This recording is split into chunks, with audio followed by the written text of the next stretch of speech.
5 রাডারই অচল, জোড়াতালি দিয়ে চলছে আবহাওয়ার পূর্বাভাস। খবরটি শুনে আপনাদের মতো আমারও চোখ কপালে উঠেছে, কারণ দুর্যোগ ব্যবস্থাপনার অন্যতম রোল মডেল বাংলাদেশের মতো একটি দেশে আবহাওয়া ব্যবস্থাপনার অন্যতম অত্যাধুনিক প্রযুক্তি এই রাডারের সবকটি নাকি অচল হয়ে গিয়েছে। ভৌগোলিক অবস্থানগত কারণে বাংলাদেশ চিরকালই প্রাকৃতিক দুর্যোগের ঝুঁকিতে ছিল। ঘূর্ণিঝড়, জলোচ্ছ্বাস কিংবা বজ্রপাত এসব বিষয়ে পূর্বাভাস পাবার একমাত্র আধুনিক প্রযুক্তি ডপলার রাডার। কিন্তু অত্যন্ত দুঃখের বিষয় হচ্ছে বাংলাদেশ আবহাওয়া অধিদপ্তরের 5টি ডপলার রাডারের একটিও সচল না থাকায় বর্তমানে এই সব রাডার থেকে কোনো ধরনের তথ্য পাওয়া যাচ্ছে না। ঢাকা, কক্সবাজার, পটুয়াখালী, রংপুর এবং মৌলভীবাজার এই 5টি স্থানে স্থাপিত 5টি রাডারের মধ্যে 3টি দীর্ঘদিন ধরেই সম্পূর্ণভাবে অচল ছিল। কক্সবাজারের রাডারটি প্রায় 3 বছর ধরে অচল ছিল। পটুয়াখালীর খেপুপাড়ার যে রাডার ছিল সেটি বন্ধ আবার 8 বছর ধরে। মৌলভীবাজারের যে রাডারটি ছিল সেটিও কয়েক বছর ধরেই বন্ধ। অবশিষ্ট ছিল মাত্র 2টি রাডার, একটি ঢাকাতে, অন্যটি রংপুরে। রংপুরের রাডারটি গত 17ই জুন হতে এবং ঢাকার রাডারটি গত 4ই জুলাই হতে বন্ধ হয়ে গিয়েছে। এতে করে পূর্ণাঙ্গ আবহাওয়াগত যে তথ্য সেটি পেতে বিঘ্ন ঘটছে।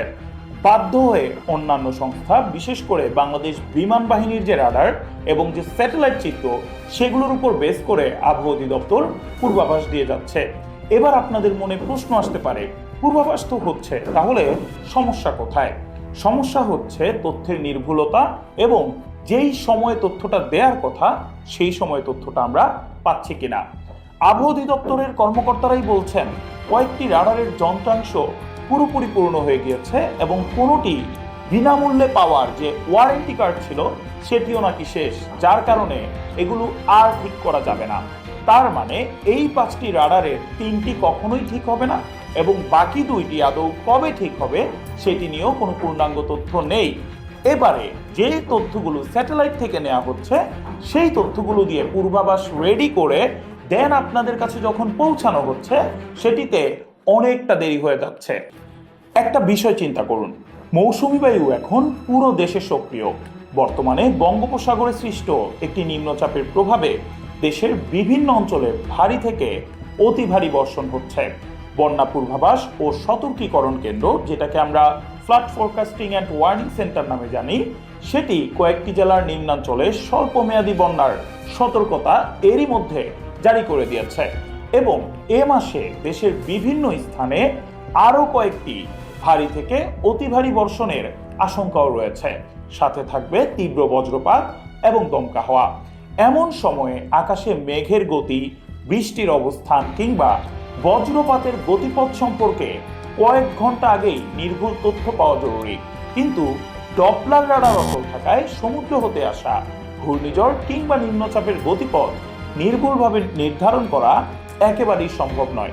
সাধারণত একটি ডপলার রাডার 300 থেকে 400 কিলোমিটার দূরের আবহাওয়া পরিস্থিতি পর্যবেক্ষণ করতে পারে এবং এটি উপকূলীয় এলাকায় অন্তত 12 থেকে 24 ঘন্টা আগাম সতর্কতা দিতে সক্ষম থাকে।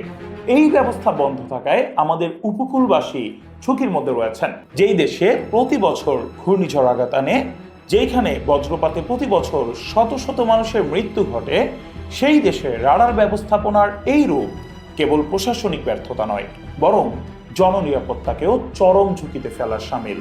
নিখুঁত পূর্বাভাসের অভাবে উপকূলবর্তী লক্ষ লক্ষ মৎস্যজীবী, কৃষক এবং সাধারণ মানুষ শুধুমাত্র এখন প্রকৃতির দয়ার উপর নির্ভরশীল রয়েছে। এতক্ষণ ধরে শুনছিলেন বাংলাদেশের দুর্যোগ ব্যবস্থাপনার বর্তমান যে করুণ চিত্রটি রয়েছে সেটারই একটি খণ্ডাংশ। আপনার যদি এ সংক্রান্ত কোনো মতামত থাকে তাহলে অবশ্যই জানাতে পারেন আমাদের কমেন্ট বক্সে এবং জনসচেতনতা বাড়াতে ভিডিওটি আপনার টাইমলাইনে শেয়ার করতে পারেন।